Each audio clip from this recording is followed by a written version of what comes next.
Hey everybody, welcome back to Automatic Spelling. These are my rule video series, and today I want to talk about something important. It is spelling rules and how to pluralize your last name for Christmas cards or holiday cards of any kind.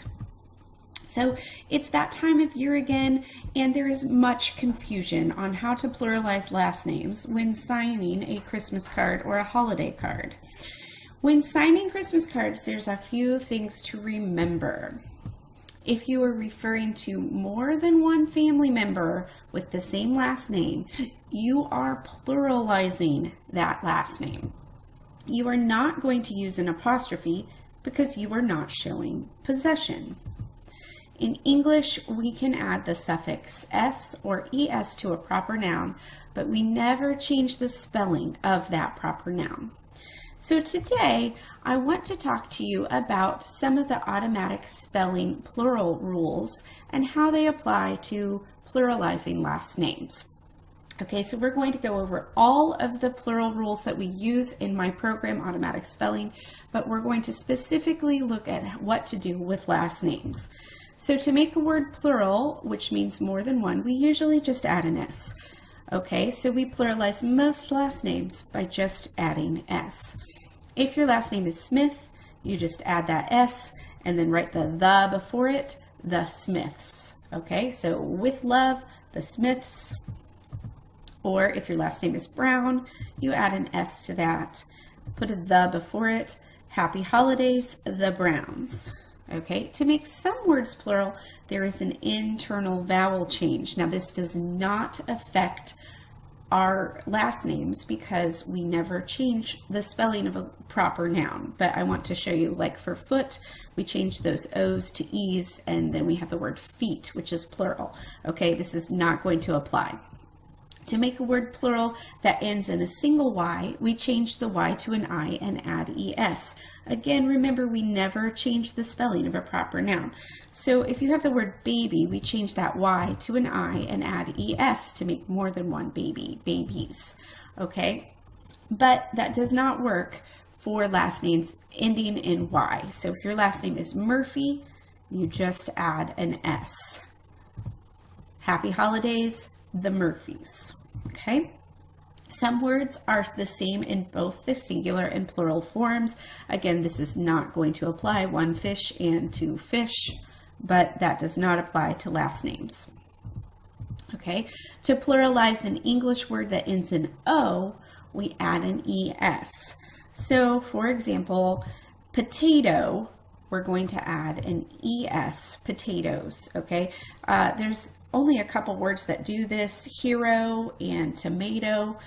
If we are borrowing a word from a different language, like Italian, like piano, we just add an S, okay? For some reason, we do not do this with last names. So if your last name is Bruno, you're just going to add an S to that, the Brunos, okay? To pluralize a word that ends in S, double S, CH, SH, or X, we add ES. So for example, dress ends in SS, so we add an ES there, dresses. Branch is branches, brush, brushes, or box, boxes. Okay, this does apply to last names. This is where things get a little confusing. So my last name is McAdams, okay? This does follow that pluralizing rule. So if I want to pluralize McAdams, I add ES and put the before it, the McAdamses. Now, I think that sounds weird, but that is the proper way to pluralize the last name McAdams. It works with SS, it works with CH. So if your last name is Munch, then you sign it the Munches. If your last name is Bush, you sign it the Bushes, okay? Or Fox, the Foxes. Okay, if you don't like the way your name sounds, you can do two things. I don't like McAdamses. I think that sounds weird. So I never sign it that way, but I'm not breaking any rules by signing it the way I do. So this is how I get around it. you can write the and then put your last name and then family. So the McAdams family is almost always how I sign my last name. Okay. Another way to do that is to list all the first names and then write the last name. So with love, Abe, Becky, Caleb, and Doris McAdams. Okay, so those are two ways to get around that if you don't like the way your name sounds, adding an ES especially. But this works for any last name. Okay, the main takeaway is never use an apostrophe to pluralize last names. We're just pluralizing them. We're not showing possession. Okay.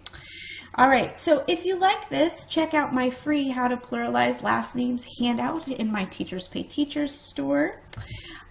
These rules are a small part of my spelling program, Automatic Spelling. You can check it out in my Teachers Pay Teachers store today. And if you're interested in Christmas lessons, check out my Spelling the Names of Christ standalone unit. You do not have to use Automatic Spelling to use this program. It consists of 10 lessons. There are 20 names of Christ that we spell. There are Bible verse references included.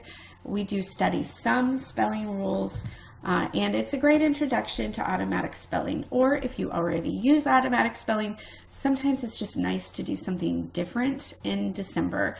I really like to take a break in December and do something different, but I don't want for my students not to be learning something. So this is just something different and fun and light that you can do in December to make school a little bit more fun.